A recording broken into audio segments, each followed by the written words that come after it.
السلام علیکم ورحمۃ اللہ وبرکاتہ۔ دو ہستیاں ہیں جو کہ سید ہیں، حضرت سید پیر مہر علی شاہ صاحب نور اللہ مرکزہ، جو کہ بوڑا شریف کے ہیں، اور پیر نصیر الدین شاہ صاحب کے دادا جی ہیں، اور دوسرے ہیں حضرت سیدنا عطا اللہ شاہ بخاری نور اللہ مرکزہ۔ جب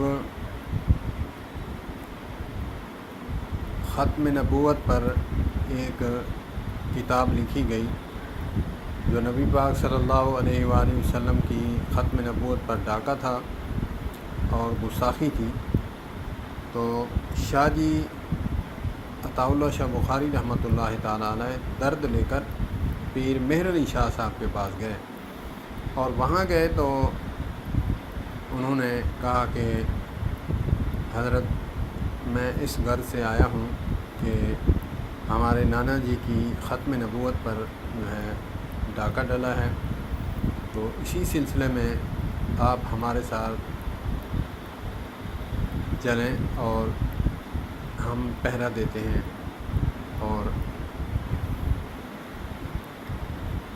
ہمارے ساتھ بازو ملائیں۔ تو حضرت پیر مہر علی شاہ صاحب نے فرمایا، وہ بھی شاہ صاحب تھے، وہ بھی شاہ تھے، دونوں ہی عارف باللہ تھے، ہر پھول کی اپنی خوشبو ہے، ہر پھول کی اپنی خوشبو ہے، کسی کو گلاب پسند تو کسی کو چنبیلی، پھول پھول ہوتا ہے، چاہے گلاب کا ہو چاہے چنبیلی کا ہو۔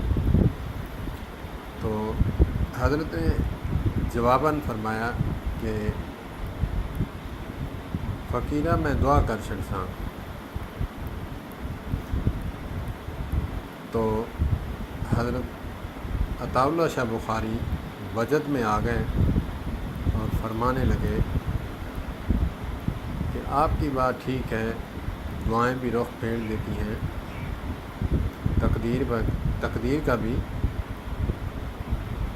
لیکن اگر چھڑی دعائیں نال کام بندا تو حضور پاک صلی اللہ علیہ وآلہ وسلم اپنے جنگ احد میں اپنے دندان مبارک شہید نہ کرواتے۔ سبحان اللہ۔ حضرت شاہ جی مہر علی شاہ صاحب کمر کس کے لنگوٹا کس کے کھڑے ہو گئے کہ حضرت میں آپ کے ساتھ ہوں، آپ جہاں کہیں گے میں چلوں گا۔ تو انہوں نے ساتھ مل کر ختم نبوت کے لیے کام کیا۔ اللہ پاک ہمارے اکابرین کو جنت الفردوس میں اعلیٰ مقام عطا فرمائے، اور اللہ پاک ہمارے حال ہی کے علماء کو آپس میں اتحاد و اتفاق نصیب فرمائے۔ والسلام علیکم ورحمۃ اللہ وبرکاتہ۔